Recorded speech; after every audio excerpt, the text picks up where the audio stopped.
cumpliendo la gran comisión de nuestro Señor Jesucristo de, por tanto, ir y hacer discípulos a todas las naciones, enseñándoles que guarden todas las cosas que os he mandado.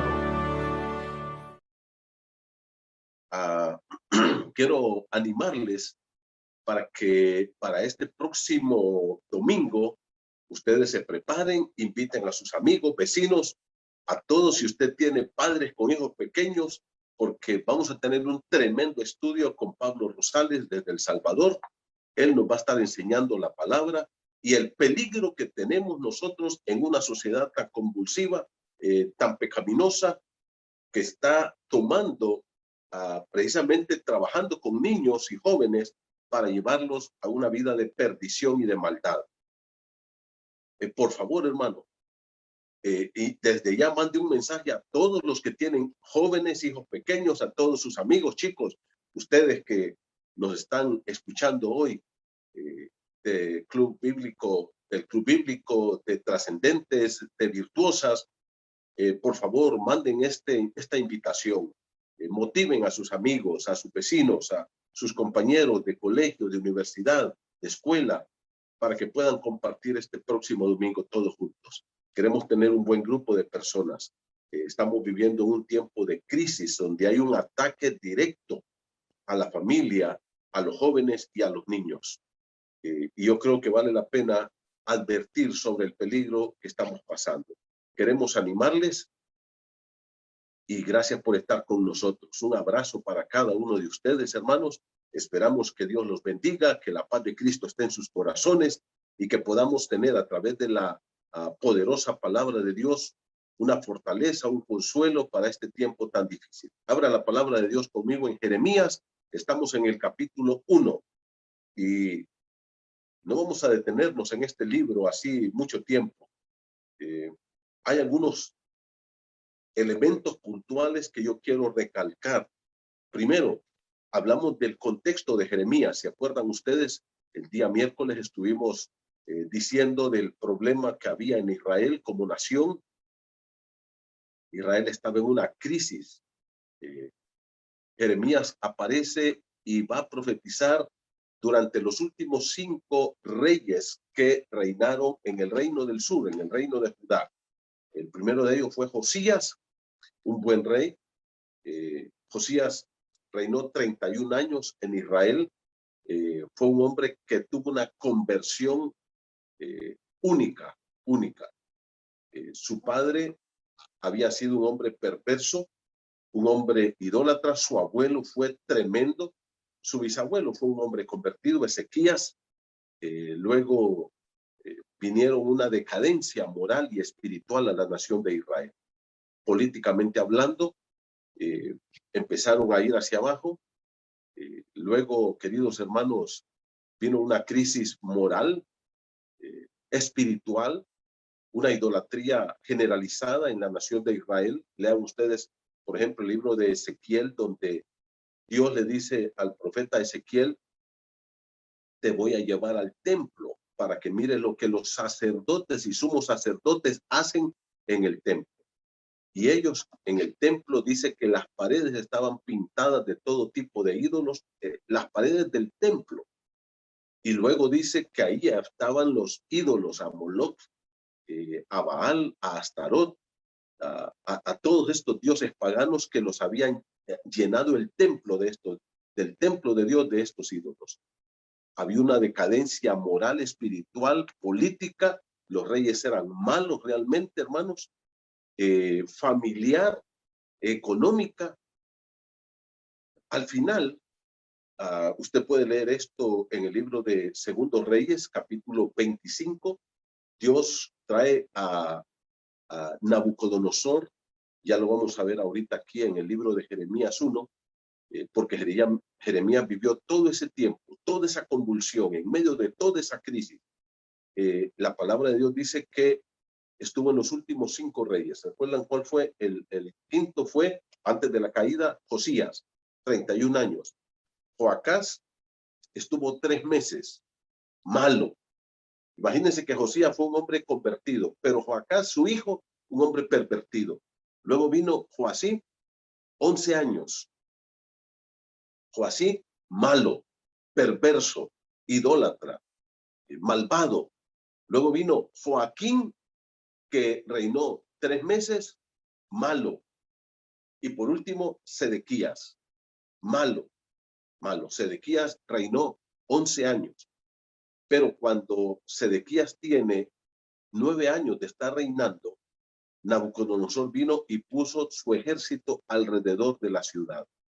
Y eso trajo el acabose, una crisis espantosa. ¿Se pueden ustedes imaginar el ejército de Babilonia 2 años alrededor de la ciudad sin que nadie pudiera entrar, salir, cultivar, cosechar, negociar, todo, hasta que llegó el extremo que dice que la comida se terminó absolutamente y llegó a tal grado la situación, que ya lo leímos ahí en el libro de las Lamentaciones, que las mujeres, dice, cocinaban a sus propios hijos para comérselos, o sea, un canibalismo. Y ahí está, en medio de todo esto, también hay un pueblo, un remanente fiel, que están sufriendo esto también. Y esto nos habla a nosotros, hermanos, en medio de esta crisis que estamos viviendo. Aquí estamos, este remanente fiel, que amamos a Dios, que queremos obedecerlo, honrarlo, glorificarlo, proclamarlo, pero que no es fácil, que hay temores. Y yo creo que Jeremías tuvo muchos temores. Él se vio angustiado en algunos momentos, ya lo vamos a ver. No es fácil estar pasando momentos de angustia.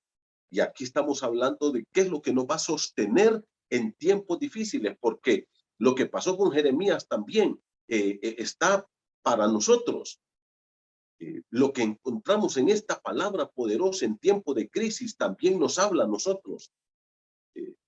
Me imagino que los judíos cada mañana o cada noche, en la mañana cuando se levantaban y en las noches cuando iban a dormir, era una tensión emocional, un estrés, pensando, por ejemplo, por la mañana, y si hoy Nabucodonosor entra aquí a Jerusalén y nos mata a todos, que fue lo que pasó al final. Ahí está en el libro Segundo de Reyes, capítulo 25, que dice que el pueblo ya no aguantó, hicieron una abertura en el muro y escondidos se fueron ahí un grupo de hombres, incluyendo el rey Sedequías. Y luego dice que cuando Nabucodonosor se dio cuenta, no podían salir porque el ejército estaba alrededor. Dice que los agarró a Sedequías, le sacó los ojos y a sus hijos los mató, a los hijos de Sedequías. Y luego entró a Jerusalén e hizo una matanza terrible. Luego destruyó el templo, quemó la ciudad, quemó las puertas, destruyó sus muros, y al final se llevó cautivos allá a Babilonia una gran cantidad de judíos, una gran cantidad de judíos. Pero no era fácil vivir en esa crisis. 2 años estuvieron así, 2 años. Ya llevamos nosotros 1 año y medio en esta crisis también, hermanos. No sabemos lo que va a pasar. Todavía en Honduras hay un tremendo contagio de esta pandemia. Tenemos temor de salir. Hay personas que tienen que salir, tendríamos que salir muy protegidos, incluso con máscaras o gorras, o bien protegidos y cuidados. Apenas sentimos un ardor en la garganta, empezamos a temblar, dijimos, ¿será que ya tengo el virus? ¿Qué está pasando? Y así una y otra cosa, con temor. ¿Y será que me van a despedir en mi empresa? ¿Y será que ya no voy a poder sostener a mi familia? ¿Y será que voy a contaminarme? Y si me contamino, ¿será que me voy a morir? O mi papá se contaminó, mi hijo se contaminó, mi esposa se contaminó, mi esposo se contaminó, o ya se murió un gran amigo mío. Al principio esta pandemia la mirábamos allá lejos, ¿no es cierto? Solo noticias, pero de repente se fue acercando a nosotros. De repente se fue acercando a nosotros. Ya empezamos a oír de personas conocidas y luego de amigos muy queridos de nosotros. Yo he tenido que llorar por muchos pastores amigos que han partido para estar ya con el Señor. De repente nuestra familia también se contamina. Y viene el temor, hermanos. Viene el miedo. ¿Mm? Cuando nos llaman de la empresa y nos dicen, mira, las cosas no están bien. ¿Mm? Y entonces decimos, ¿y qué va a pasar?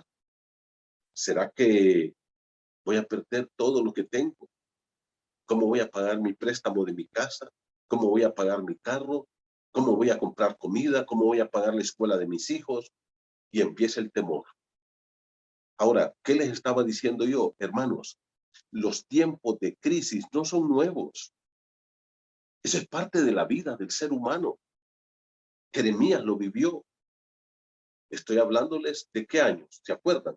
605 antes de Cristo comenzó este calvario en Israel, cuando vino Nabucodonosor y comenzó a sitiar la ciudad. Y ahí fue donde se llevó los primeros cautivos. Luego regresó Nabucodonosor en el año 597. Primero en el 605, luego en el 597. Y por último arrasó la ciudad en el 586 antes de Cristo. ¿Se dan cuenta? Fueron años de calvario, de temor, de angustia, de miedo, de muerte, de ver sufrimiento, de ver hambre, de ver dolor, de ver morir familia, de ver morir amigos. Fueron años y años y años. Por tanto, las crisis mundiales no son nuevas, las crisis nacionales no son nuevas, son tan antiguas como la humanidad. Y por eso yo siempre les digo, me encanta por eso, porque la palabra de Dios no pasa de moda. ¿Sabe por qué? Porque ataca la esencia del ser humano, su naturaleza pecaminosa. Y por eso es que la Biblia siempre tendrá vigencia, siempre es actual. Aquí vimos ya en el capítulo 1 de Jeremías dos cosas que son sumamente importantes para soportar el tiempo de prueba. ¿Cuál fue la primera cosa? Dios me vio, me escogió y me santificó desde antes de que yo naciera. Yo ya estaba en el proyecto, en la mente y en el corazón de Dios. Eso a mí me da seguridad. Eso a mí me da fortaleza. Saber que yo no estoy tirado aquí al abandono, a la suerte. Yo no estoy tirado aquí a un plan de los gobiernos o a una agenda globalista. Yo estoy aquí en un plan perfecto de Dios, que Él es el que tiene mi vida en sus manos. ¿Qué le dijo aquí Dios al profeta Jeremías? Solo leámoslo en Jeremías capítulo 1, por favor, versículo 4. Vino a mí palabra de Jehová diciendo, antes que te formase en el vientre, te conocí, y antes que naciese te santifiqué, te di por profeta a las naciones. Dios le dice, no importa lo que está pasando, Jeremías, no importa tanto pecado, tanta maldad, tanta crisis política, social, familiar, económica, religiosa, espiritual. Yo tengo un proyecto contigo. Y este es el punto, hermanos. Dios está tratando con personas y Él quiere tratar con mi corazón en este tiempo de crisis y quiere afirmarme en estas convicciones que yo tengo que poner en práctica ahora. Eso es lo que Dios quiere que nosotros hagamos. ¿Qué dice la Escritura? Yo te vi desde antes que nacieses. Ahora, ¿podía haberme Dios puesto en un ambiente perfecto de que no tuviera ningún problema? Sí, pero no quiso, porque este mundo tiene que estar en crisis, en convulsión. Acuérdense lo que yo he repetido en varias oportunidades. Primera de Juan 5:19, el mundo entero está bajo el maligno. Este mundo está gobernado por Satanás y está gobernado por una naturaleza de gente pecaminosa, pecadora, rebelde a Dios. Por tanto, aquí estamos viviendo en medio de todo esto nosotros también. Pero Dios me dice, antes que tú nacieses, Manuel Puerto, yo te vi, yo te aparté para mí. Cuando naciste, te santifiqué, te tomé para mí, hice un plan perfecto para redimirte. Estás en mi mano, estás seguro. Y como dice el apóstol Pablo, yo sé en quién he creído y estoy seguro que es poderoso para guardar mi depósito para aquel día. Y Pablo pasó por crisis también. Pablo lo azotaron, lo apedrearon, sufrió hambre, tuvo pruebas difíciles. Y al final terminó muriendo en el martirio. Pero ¿qué dice Pablo? No importa lo que yo sufra, yo estoy seguro a quien he creído y estoy seguro que es poderoso para guardar mi depósito para aquel día. Mi alma, dice Pablo, está depositada en él. Mi seguridad es él. Hermano, esta debe darnos seguridad. Tu vida, hermano, no está tirada a la mala suerte. No está en manos del gerente de tu empresa. No está en manos de los médicos. No estás a expensas de un virus. Tu vida está en las manos de Dios. Qué hermoso, ¿no es cierto? Segundo, Dios nos dio su palabra poderosa. Y eso nos da fortaleza porque la palabra de Dios es viva y es eficaz. Aquí en el libro de Jeremías, capítulo 23, Dios le dice, no es mi palabra como martillo que quiebra la roca, no es como fuego. Hermano, esa es la palabra poderosa de Dios. Tú y yo tenemos que aprender en este tiempo de crisis a ir a esta palabra. Es aquí donde encontramos nosotros, primero, que hay una condenación para el mundo, donde un mundo pecaminoso y sucio va a ir de mal en peor, que esto no se va a componer. Pero segundo, que hay un futuro promisorio para nosotros. Cristo dijo, yo voy a la casa del Padre y les preparo lugar. Y cuando ya esté preparado, vendré y les voy a tomar para que donde yo estoy, vosotros también estéis. Y hay dos formas de ir allá. Uno, a través de la muerte. La muerte nos abre la puerta para entrar a la patria celestial, a la casa del Padre, a nuestro destino final. Si yo me contamino con este virus y muero, mis hermanos, yo voy a la casa del Padre. Vamos a estar con Dios. Y segundo, a través del arrebatamiento, cuando el Señor haga tocar la trompeta y nos llame y vaya a la iglesia para estar con su Salvador, con su Señor Jesucristo. Hermoso, ¿no es cierto? Por cualquier vía, vamos a estar con Cristo. Esas son promesas, como dice el apóstol Pedro, preciosas y grandísimas para nosotros. Ahora, ¿qué dice? Capítulo número 1, verso 7. Y me dijo Jehová, estoy en Jeremías 1:7. No digas soy un niño, porque a todo lo que te envíe irá y dirás todo lo que te mande. ¿Qué le dijo Jeremías? Dirá Dios a Jeremías, vas a decir lo que yo te mande. Versículo 10, mira, te he puesto en este día sobre naciones, sobre reinos. ¿Y qué dice? Vas a tener un ministerio. Y aquí habla de los dos efectos que tiene la palabra de Dios. Ya se dieron cuenta. Mire el versículo número 9. Voy a leer. Y extendió Jehová su mano y tocó mi boca. Puso su mano en mi boca, dice Jeremías. Y dijo, he puesto mis palabras en tu boca. ¿Qué tenemos que predicar, hermanos? La palabra de Dios. Eso nos trae consuelo, paz, seguridad, esperanza. Una esperanza segura. ¿Y qué dice? Mira que te he puesto en este día, estoy leyendo Jeremías 1:10, sobre naciones y reinos para arrancar y para destruir, para arruinar, para derribar. Ese es por un lado. Hermanos, la palabra de Dios tiene un doble efecto en todos los seres humanos. Por un lado, es una palabra que trae un mensaje de juicio. Un mensaje de juicio. Cuando nosotros predicamos el evangelio, hablamos de un Dios de amor. Y Dios es amor. Juan 3:16, porque de tal manera amó Dios al mundo que ha dado a su Hijo unigénito. Pero por otro lado, si usted desprecia el amor de Dios y desprecia la salvación que Cristo ofrece, hay un mensaje de condenación. Y el que no se haya inscrito en el libro de la vida fue lanzado al lago de fuego. Yo les he dicho, el personaje más maravilloso, más santo, más amoroso, más puro, más extraordinario que ha vivido en esta tierra es el Señor Jesucristo.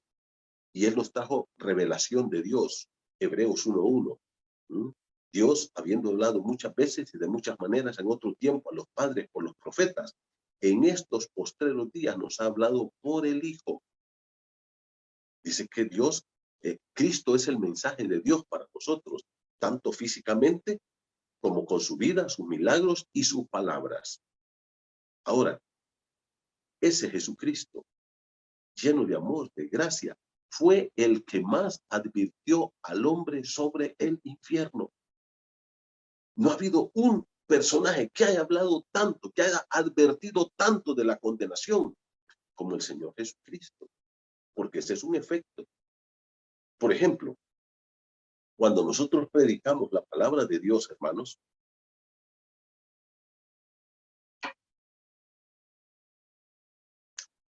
el profeta Isaías dice en Isaías 55, mi palabra no volverá a mí vacía, sino que cumplirá aquello para lo que la envíe. Entonces yo predico el evangelio. Gente dice, no, a mí no me interesa, yo no quiero saber de Cristo. ¿No cree usted que esa palabra vuelve vacía? Esa persona que rechazó a Cristo, si no se arrepiente, si no recibe la salvación por la fe en Jesucristo, un día estará en el juicio del gran trono blanco, Apocalipsis capítulo 20, del 11 al 15.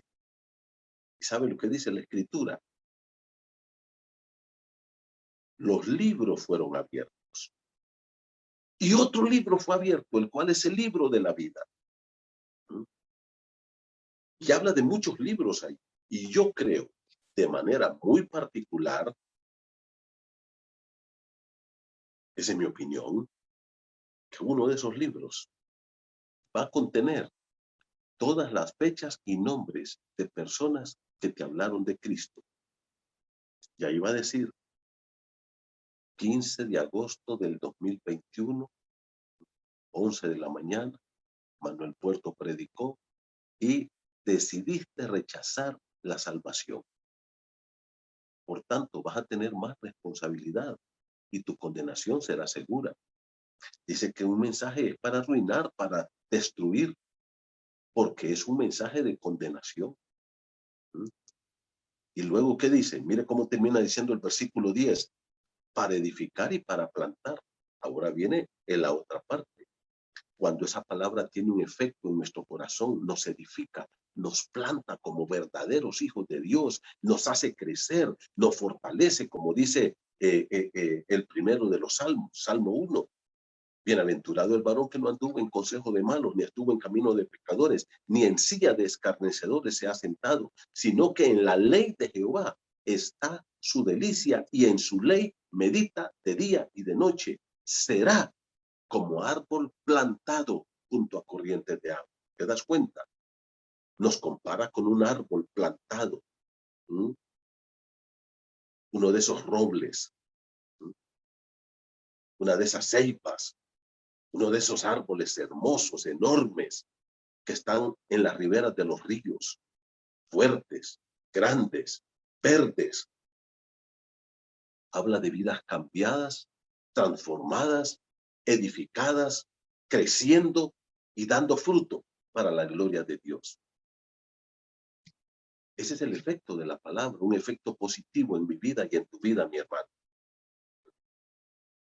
Pero ese efecto solo lo hace la palabra de Dios. Por eso es que cuando nos paramos aquí, el mensaje es, así dice el Señor. No inventos, no fábulas, no cuentos, no entretenimiento, no chistes. Palabra de Dios. Este lugar es absolutamente santo y serio. Dios dice, yo te he puesto mis palabras en tu boca. Es tu responsabilidad lo que vas a hacer con el mensaje de esta mañana. Es tu responsabilidad. Deja que Dios edifique tu vida con él. Y esto nos lleva al tercer punto de esta mañana. Dios promete protección y cuidado en medio de las crisis más grandes. Y aquí es donde nuestra mente se pierde a veces. Y lógicamente estamos viviendo en un mundo que no solamente ha hecho de la prosperidad material el éxito del ser humano, sino que eso se ha implementado ahora en teologías pervertidas que han llegado a la iglesia. Y entonces, ahora en los púlpitos cristianos se está prometiendo felicidad, que Dios te salvó para que seas feliz, para que seas bueno, honorable, rico, próspero, saludable, que no hay problema, venga Cristo y sus problemas se terminarán. Yo me pregunto, ¿de dónde salen estos mensajes? ¿De qué Biblia? Y solamente hay una respuesta, de la Biblia satánica. De la Biblia satánica. ¿Sabe que hay una Biblia satánica? La Biblia dice, la palabra de Dios nos dice, son doctrinas de demonios, de iglesias, entre comillas, cristianas o evangélicas, que están engañando y mintiendo. Ahora, yo quiero que lo miremos en la revelación de la palabra de Dios. Mira conmigo, por favor. Dice la palabra del Señor así, versículo 11. Estoy en Jeremías 1:11. Palabra de Jehová que vino a mí diciendo, ¿qué ves tú, Jeremías? Y dije, veo una vara de almendro. Y me dijo Jehová, ¿quién has visto? Porque yo apresuro mi palabra para ponerla por obra. Le dice a Jeremías, ¿qué ves? Una vara de almendro. Ahora, ¿cuál es el asunto que Dios le está dando aquí a Jeremías? Mira, la vara de almendro, o el almendro, el árbol de almendro, en Israel, era el primer árbol en florecer. Es más, florecía en el invierno y echaba sus renuevos y florecía, y entonces en ese momento empezaban a salir los frutos. Luego venían los otros árboles. En el verano venía la otra cosecha de los otros árboles, pero este árbol era el primero en florecer. Y aquí lo que Dios le está diciendo al profeta Jeremías es, yo voy a ser como el almendro, que voy a ser rápido para traerle el juicio a este pueblo mío. Capítulo número 1, versículo número 11. ¿Qué ves? Le dice. Y Jeremías le dice, veo una vara de almendro. ¿Y qué le dice Dios? Bien han visto. Ahora, miren lo que dice aquí. Porque yo apresuro mi palabra. Hermano, todo lo que pasa en el mundo no pasa por casualidad. Israel, escucha bien esto, se pervirtió, se contaminó, dejó todos los caminos de Dios y Dios trajo juicio a esa nación. Castigo. ¿Y esto qué está pasando en el mundo hoy? ¿Qué está pasando en el mundo hoy, mi hermano? Que el hombre le ha dado la espalda a Dios. Cuando nosotros vemos cómo está este mundo, con tanta maldad, olvídate del mundo, Honduras, digamos, nuestro querido país donde Dios nos ha hecho vivir aquí. Cuando tú miras una masacre que mataron 4, que mataron 5, que apareció un muerto allá encostalado, que el 98% de estos crímenes quedan en la total impunidad. Y escucha lo que te voy a decir, hace tiempo mataron a 4 personas allá en Ciguatepeque, y eran amigos míos. Los 4 los mataron. Los llegaron y los rociaron ahí. Ahora, como un mes después, yo me encontré a un soldado, un policía, era un policía, y le pregunto, le digo, ¿y cómo va la investigación de los 4 aquellos fulanos que mataron allá? ¿Y sabe lo que me dijo ese policía? Cuando matan a esa gente nos quitan un dolor de cabeza, porque es cierto, eran gente delincuentes, eran secuestradores, narcos, y estaban metidos en una vida mala, mala, mala, mala. Pero que el policía me diga a mí que ellos se alegran porque les quitan un dolor de cabeza cuando matan a ese tipo de personas y no se preocupan por hacer una investigación. Y así quedan los crímenes. ¿Tú crees que esa sangre que está ahí en esa tierra va a quedar impune? Toda esta pobreza, esta miseria que nosotros estamos viviendo, hermano, es parte del juicio de Dios para esta tierra. No podemos vivir así. Tenemos que cambiar. Cuando el hombre le da la espalda a Dios, el juicio de Dios tiene que venir. Pero ¿cuál es el punto? Que nosotros nos vamos también ahí y sufrimos también. ahí estaba Jeremías. Ahí había un grupo de cristianos fieles, de creyentes en Dios. Vamos a usar la palabra creyentes, porque eran hombres y mujeres de fe, piadosos como Jeremías, como su padre y como muchos otros, Daniel, Ananías, Misael, Azarías, y podemos mencionar a muchos otros en este tiempo que sufrieron, que lloraron con el pueblo de Dios. ¿Sabes por qué? Porque sufrieron el castigo de un pueblo que le dio la espalda a Dios. ¿Sabes cuántos niños hoy están siendo vendidos? ¿Sabes que hay padres y madres hoy que cuando su niña ya tiene 10, 11, 12 años, van y la venden para que hombres perversos y corruptos abusen sexualmente de ese niño? ¿Tú crees que eso va a quedar así, mi hermano? ¿Que tíos están violando a sus hijos, sus sobrinos? ¿Que primos están violando a sus primas ahí en sus casas, sufriendo violencia sexual, violencia física, donde no se respetan ni las relaciones familiares?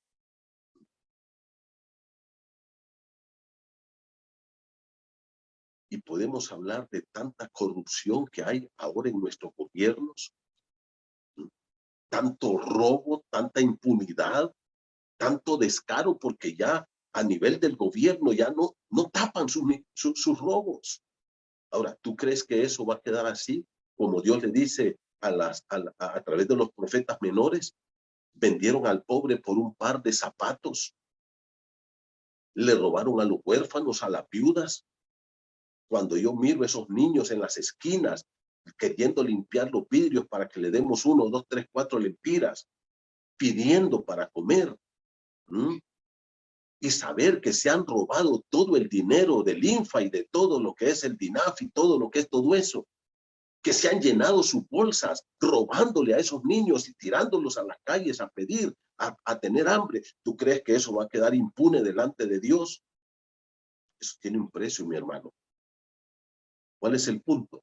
Que tristemente nosotros vamos a ir también sufriendo. Aunque ahora se ha prometido un evangelio que te hace feliz y que no vas a sufrir y que no vas a padecer. No andes creyendo esas mentiras del diablo. Jeremías es un ejemplo. Dios le dijo, mira el versículo 12, yo me apresuro a poner mi palabra en obra. Dios dice, todo lo que el hombre sembrare, eso va a cosechar. Y nosotros estamos cosechando tanta maldad que ha sido sembrada aquí. Y vamos a sufrir. Vamos a sufrir. Versículo 13. Vino a mí palabra de Jehová por segunda vez diciendo, ¿qué ves? Yo le dije, veo una olla que hierve y su faz está hacia el norte. Dice, hay una olla hirviente y está la abertura de esa olla hacia el norte. Y Dios le dijo, bien has dicho, porque del norte se soltará la maldad sobre los moradores de esta tierra. Del norte era Babilonia viniendo, Nabucodonosor con su ejército, trayendo, haciendo que hierva esa olla, que queme a todos los que están allá adentro. Y eso fue lo que pasó. Y Dios le dice, versículo número 15, porque aquí que yo convoco a todas las familias de los reinos del norte, esto es el reino de Babilonia, que venía del norte, de ahí bajaban ellos hacia Israel, y vendrán y pondrán a cada uno en su campamento a la entrada de la puerta de Jerusalén. Aquí Dios está diciendo cómo van a terminar. Van a poner su campamento ahí. Ahora, mis hermanos, a mí me llama la atención lo que Dios le dice a Jeremías. Dice la palabra del Señor, versículo 8. Mira lo que dice el verso 8. Jeremías 1:8 dice, no temas delante de ellos, porque contigo estoy yo para librarte, dice Jehová. Y entonces nos tocamos la cabeza y decimos, ¿y cómo fue que lo libró? ¿Ah? ¿De qué está hablando Dios aquí? Jeremías está pasando, hermano, un tiempo de crisis. Él está sufriendo y llorando, padeciendo las consecuencias del pecado del pueblo. Pero Dios le dice, no temas porque yo estoy contigo para librarte. Y cuando leemos este libro, cuando leemos este libro, vamos a ver qué pasó con Jeremías. Rápido, mire conmigo. Primero, lo azotaron. Mire conmigo capítulo 20, Jeremías capítulo 20. Dice la palabra del Señor así, Jeremías 20. Y el sacerdote Pasur, acuérdense que Jeremías es sacerdote, hijo de sacerdotes. Y ahora hay otro sacerdote aquí, que es de esos sacerdotes vendidos, falso sacerdote, mentiroso, perverso. Y dice, hijo de Imer, que presidía como príncipe de la casa de Jehová. O sea, era sumo sacerdote. Era el más importante, el hombre más importante en la nación de Israel en cuanto a la vida espiritual de esta nación. Y dice, oyó a Jeremías que profetizaba estas palabras. Que vendría mal, que se arrepintieran, porque si no, todo eso iba a quedar arrasado, iban a morir y Dios iba a traer un juicio. Y este hombre, en vez de romper su vestido, ponerse silicio, ceniza, llorar y pedir perdón y traer a la gente al arrepentimiento, versículo número 2, azotó Pasur al profeta Jeremías. Ahora, y no es que Dios lo iba a librar. No le prometió Dios en 1:8, yo estoy contigo para librarte. Hay que entender bien esto, hermanos. Usted me dice, pero pastor, si yo estoy en las manos de Dios y usted está diciendo que yo estoy en las manos de Dios, ¿cómo es que me dio COVID? ¿Cómo es que fulano de tal, que mi amigo, mi pariente se murió y tienen COVID? Ya se dieron cuenta. Ya vamos a hablar y aclarar esto. 1, fue azotado. 2, fue puesto en el cepo. Sigamos leyendo. Versículo 2, y azotó Pasur al profeta Jeremías. Ahora, cuando dice que lo azotó, no fue que le acariciaron la espalda. Hermano, agarraron un látigo y le rasgaron y le hicieron pedazos sus espaldas. Lo castigaron severamente. Segundo, lo metieron preso y le amarraron los pies en el cepo, en una tabla con hoyos, allá en un calabozo frío, húmedo, apestoso. Versículo 2. Y lo puso al profeta Jeremías en el cepo que estaba en la puerta superior de Benjamín, el cual conducía a la casa de Jehová. Allá lo metió. 1, lo azotaron. Segundo, lo pusieron en el cepo. Ahora, lógicamente, hermanos, esto trajo un decaimiento, un pensamiento en Jeremías. ¿Y qué pasa? ¿Por qué está pasándome esto? Yo creo que aquí viene parte de la respuesta. Lo vamos a dejar para despuesito. Pero ¿qué pasó? Fue amenazado de muerte. Y no era amenazas así de broma. Mira el capítulo 26. Jeremías capítulo 26. Venga conmigo, por favor. Dice el versículo 7. Y los sacerdotes, los líderes espirituales de Israel, los profetas, los que estaban hablando supuestamente en nombre de Jehová, y todo el pueblo oyeron a Jeremías hablar estas palabras en la casa de Jehová. ¿Se da cuenta? Dice, lo escuchó el pueblo, los sacerdotes y los falsos profetas. Y cuando terminó Jeremías de hablar todo lo que Jehová le había mandado, Jeremías no está inventando, Jeremías no está diciendo nada que estaba fuera de la voluntad de Dios para su pueblo, está dándole la palabra de Dios al pueblo. ¿Qué dice? Que hablaba a todo el pueblo, los sacerdotes, los profetas y todo el pueblo le echaron mano diciendo, de cierto morirás. ¿Te das cuenta? Te vamos a matar porque está diciendo que va a venir Nabucodonosor y esto desanima al pueblo, esto desanima al ejército, esto siente que está frustrado. En vez de arrepentirse, le dicen, te vamos a matar, Jeremías. Te vamos a matar. Versículo 12, mire conmigo. Y habló Jeremías, estoy leyendo Jeremías 26:12. Y habló Jeremías a todos los príncipes y a todo el pueblo diciendo, Jehová me envió a profetizar contra esta casa y contra esta ciudad todas las palabras que habéis oído. Mejorad ahora vuestros caminos. Versículo número, bueno, ahí sigue hablando el profeta Jeremías, mi querido hermano. Versículo número 15, mire conmigo lo que le dice. Mas sabed, Jeremías hablando con ellos, porque Jeremías ya siente que que lo van a matar en ese momento. De cierto que si me matáis, sangre inocente echaréis sobre vosotros y sobre esta ciudad y sobre sus moradores, porque en verdad Jehová me envió a vosotros para que dijese todas estas palabras a vuestros oídos. ¿Qué dice Jeremías? Aquí estoy en sus manos.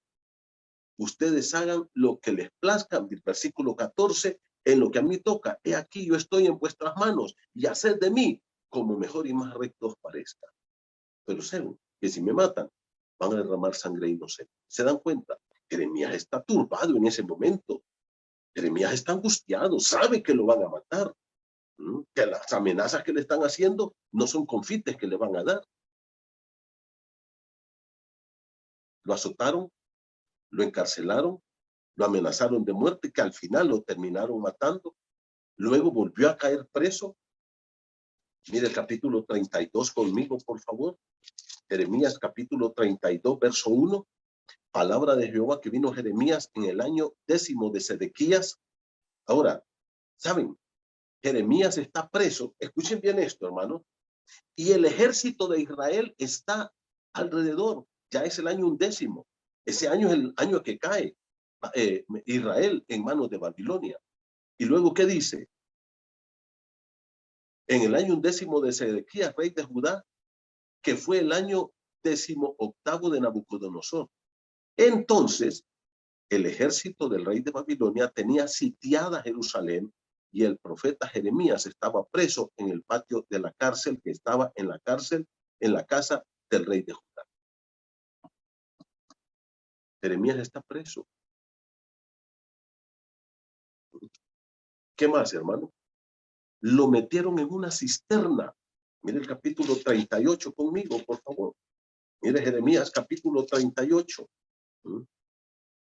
Dice así: oyeron Cefatías, hijo de Matán, Gedalías, hijo de Pasur, Jucal, hijo de Selemías. Estoy leyendo Jeremías 38:1. Y Pasur, hijo de Malquías, las palabras que Jeremías había hablado a todo el pueblo. Y ahí está lo que Jeremías les estaba diciendo, que se arrepintieran, porque si no iban a sufrir el juicio. ¿Y qué dice? Versículo 6.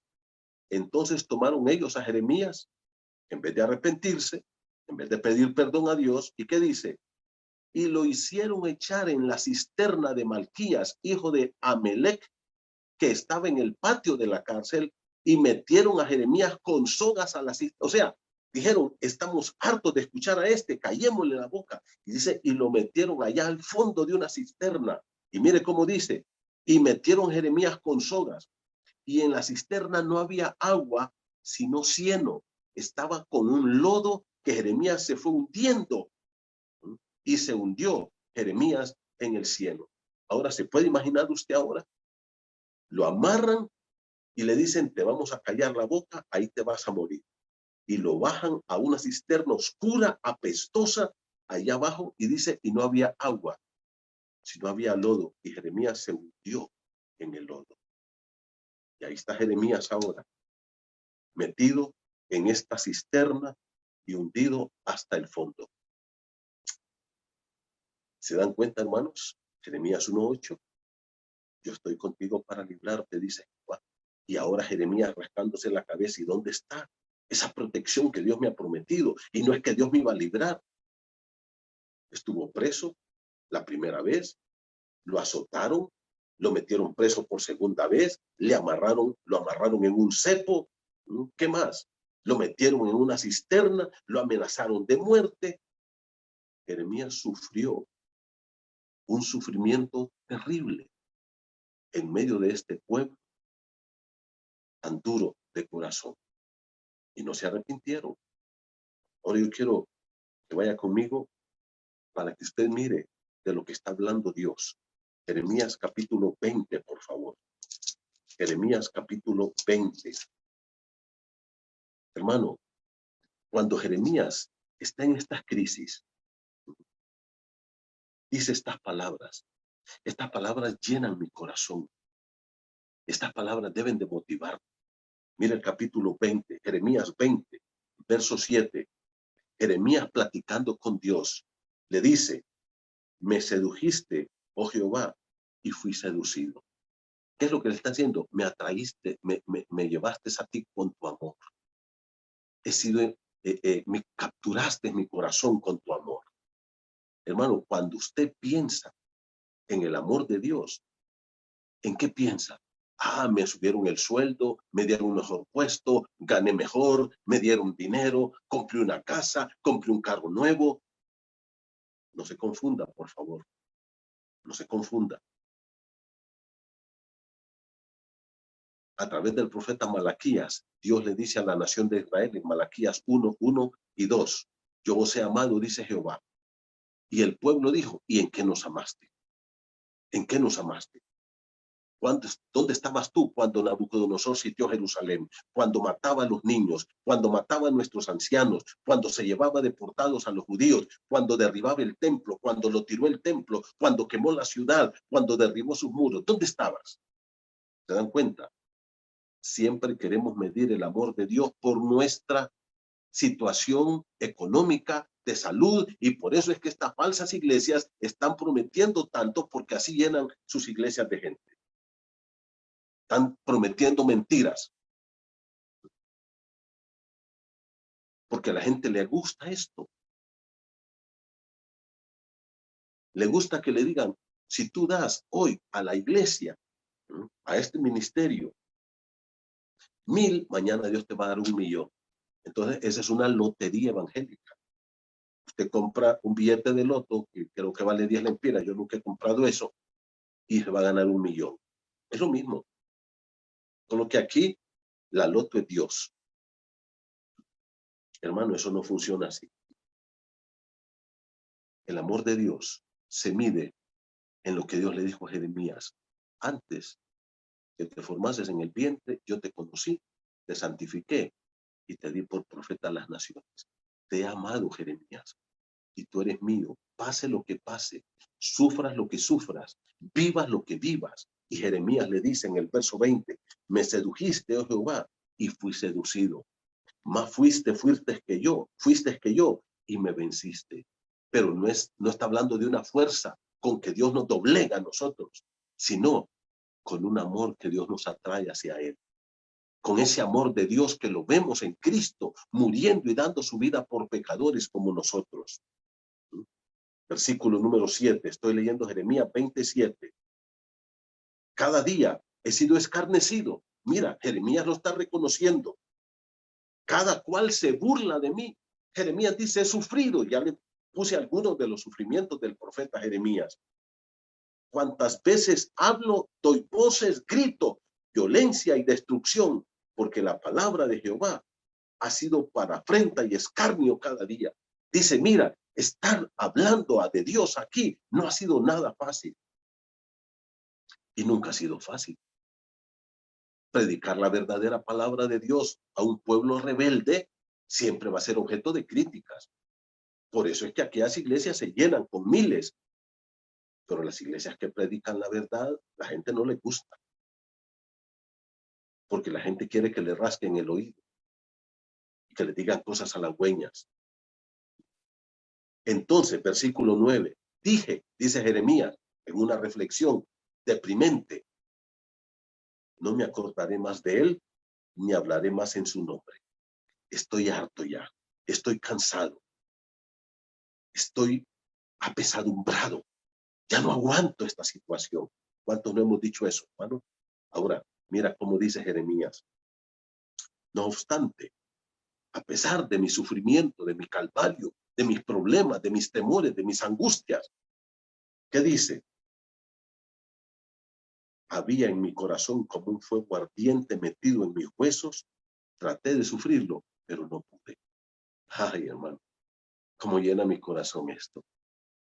Jeremías dice, quise darte la espalda a Dios. alejarme de ti, nunca más volver a saber de ti, no hablar una palabra de ti, estoy harto de ti. Pero había en mi corazón un fuego ardiente. Algo más grande que los problemas deben de estar en nuestro corazón. Algo más grande que el COVID, algo más grande que la crisis económica, algo más grande que la crisis política, algo más grande que la enfermedad y que el sufrimiento, es el amor a Dios. Y es ahí donde Dios le dice a Jeremías, hermano, no te van a vencer, Jeremías, porque yo estoy contigo para librarte. ¿Saben lo que quiere decirle Dios? No te van a doblegar en tu fe. Tú vas a seguir firme en medio de las crisis y de los problemas. Aquí Dios no le está prometiendo a Jeremías que lo va a librar de las crisis. Le está diciendo a Jeremías, tú serás más fuerte en las crisis. Me vas a conocer más en las crisis. Yo voy a estar contigo y tú me vas a poder ver, como dijo Job. De oídas te había oído, pero después de todo este sufrimiento, ahora mis ojos te ven. Dios nunca ha prometido a su pueblo que no va a estar en sufrimiento. Lo que le ha prometido es estar con él, es fortalecer su fe, es afirmar su confianza en Dios en medio de las crisis. ¿Te das cuenta, mi hermano? Esto es lo que está hablando la Biblia. Versículo número 9, estoy leyendo Jeremías 29. Dice, no obstante, aunque yo en mi depresión, en mi tristeza, en mi temor, en mi angustia, dije, no quiero saber más de Dios. No obstante, en mi corazón había un fuego que me quemaba. Dice Jeremías, yo sabía que tú eras mi única opción, aún en medio de estas crisis. Yo sabía que tú eres mi única respuesta, que tú eres mi única esperanza, que tú eres mi única fortaleza. Había un fuego ardiente metido en mis huesos. Y dice, traté de sufrirlo, pero no pude. Porque oí la murmuración de muchos, temor por todas partes, denunciémosles. Todos mis amigos miraban si claudicaría. Aquí está el punto. Jeremías dice, ahí estaban mis amigos viendo cuándo este va a tirar la toalla, cuándo este va a blasfemar, cuándo va a murmurar contra Dios. Quizás se engañará, decían, y prevaleceremos contra él y tomaremos de él nuestra venganza. Ay.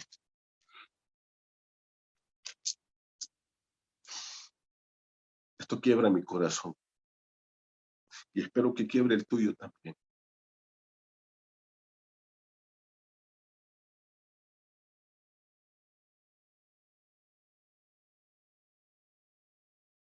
Verso 11.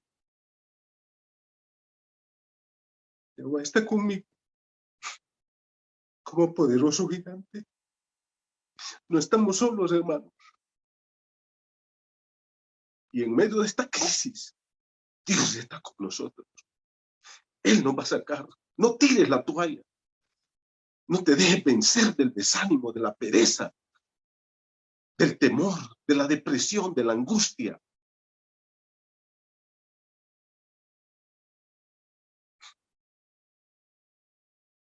Jehová está conmigo. Versículo 11.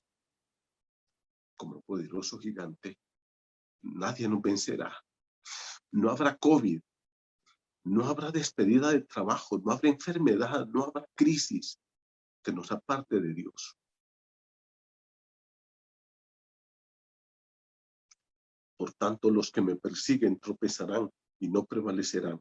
Serán avergonzados en gran manera, porque no prosperarán. Tendrán perpetua confusión que jamás será olvidada. Oh Jehová de los ejércitos, que pruebas a los justos, que ves los pensamientos y el corazón. Veja yo tu venganza de ellos, porque a ti he encomendado mi causa. No es fácil lo que estamos pasando, hermano. Pero Dios dice, esta gente perversa tendrá su pago. Y lo vamos a ver. Pero Dios está con nosotros. Él te acompaña, hermano. No tire la toalla. No vale la pena.